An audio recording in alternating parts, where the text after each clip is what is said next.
तर बीडमधल्या सरपंच हत्येच्या मुद्द्यावरून आता सुद्धा घमासान सुरू आहे। काय नेमकं घडलेलं आहे जाणून घेऊया सुरुवातीला।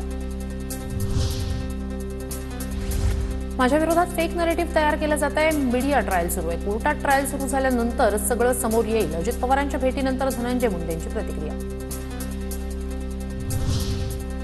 अजित पवार आणि धनंजय मुंडे यांच्यात तासभर चर्चा। बैठकीत राजीनाम्याबाबत चर्चा झाली नाही। अजितदादांना नवीन वर्षाच्या शुभेच्छा दिल्या। अजित पवारांसोबतच्या बैठकीनंतर धनंजय मुंडेंची माहिती।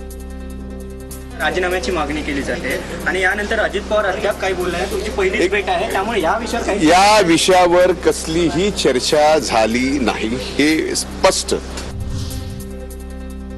खंडणीसाठी मंत्री धनंजय मुंडेंच्याच सातपुडा बंगल्यावर बैठक। अवादा कंपनीकडे मुंडेंनी 3 कोटींची खंडणी मागितली। बैठकीत वाल्मिक कराड, नितीन बिक्कड उपस्थित।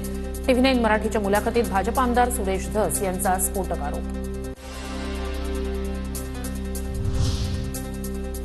महायुतीतच आरोप करण्यापूर्वी सुरेश धस यांनी त्यांच्या पक्षाध्यक्षांसोबत चर्चा करावी। तपास होण्याआधीच एखाद्याचं नाव घेणं चुकीचं। मंत्री धनंजय मुंडेंचं प्रत्युत्तर। जोपर्यंत पुरावा मिळत नाही तोपर्यंत राजीनामा नाही। तिन्ही चौकशींमध्ये काही आढळून येत नाही तोवर कारवाई नाही। चौकशीत दोषी असेल त्यावर कारवाई होणार। अजित पवारांकडून भूमिका स्पष्ट, सूत्रांची माहिती। अजित पवारांकडे उद्या भेटीची वेळ मागितली आहे। सुरेश धस यांची माहिती। ग्राउंड रियालिटी अजित पवारांना सांगणार असल्याचं सुरेश धस यांचं म्हणणं। गोष्टीसाठी वेळ मागितली त्यांना, हे जे ग्राउंड रियालिटी आहे हे त्यांना सांगणार।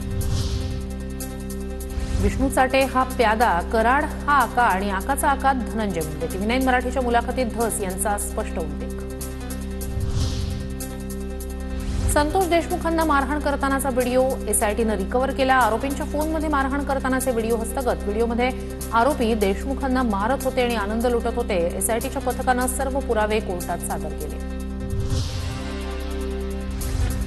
सरपंच हत्या प्रकरणातील आरोपींना सोडणार नाही, तसंच धमकी देण्याचा प्रयत्न केल्यास सोडणार नाही। बीड हत्या प्रकरणावरून मुख्यमंत्री फडणवीसांचा इशारा।